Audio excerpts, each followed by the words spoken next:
I was working with this manager, and he was kind of like slick. I don't know.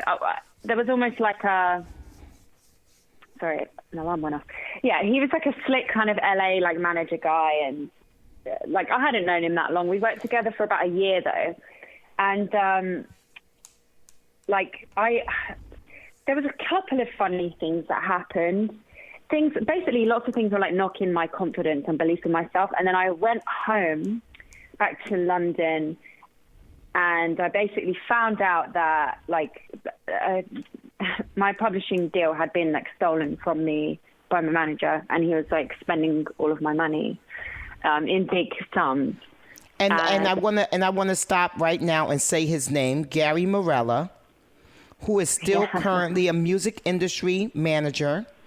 I believe he manages Timbaland, one of the biggest producers in the world.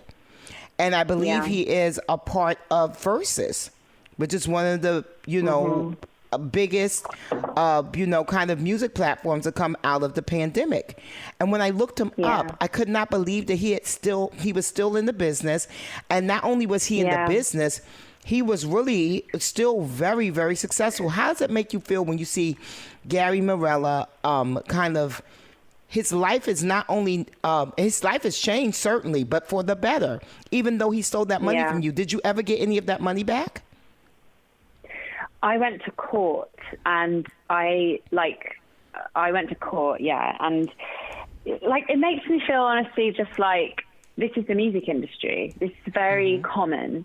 Like the amount of women that messaged me after my doc came out and were like, this happened to me. This exact same thing happened to me, or something so similar happened to me. And I'm just so glad you talked about it. And I feel like there's a lot of like shame associated with any kind of thing that we think is like failure, whether that's like failure in our judgment, or especially like being a pop star in the music business. It's like, if you're not like killing it and played on radio and like this certain level, it's like, oh, you're dried up, you're meaningless, you're worthless, like no one cares.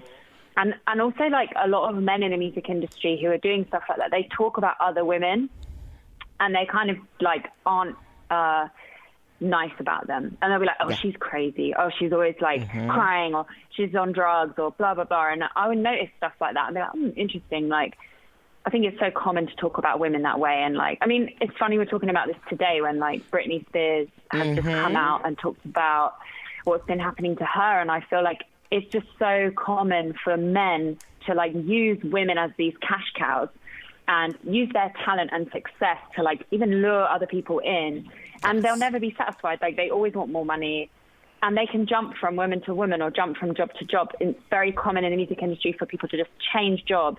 I always used to notice that at labels, like these big, like rich, really rich men who were just so disconnected from like the teenagers and young people they were signing, and dispose of them so quickly, and then like be like, oh, I'm moving jobs. Like they didn't really care. They weren't really invested. They just wanted the paycheck and like the bigger position and the more power. So it is, unfortunately, it's very common. And it just makes me feel like I think less about him personally now. Like my life has moved on, but I'm like, I feel very passionate about trying to make the music industry safer for other people that are coming into it, because it's not a safe industry. It has no regulations. It's you can get away with this. There's no consequence. As you were saying, like you can actually be really successful after screwing loads of people over. So it's not a safe business. And so many women have had this happen to them. So many men have had this, like everyone have had this happen to them. And we need to be putting our foot down and fighting for regulation and more support, so that there's actually consequences for these people that are doing this to so many.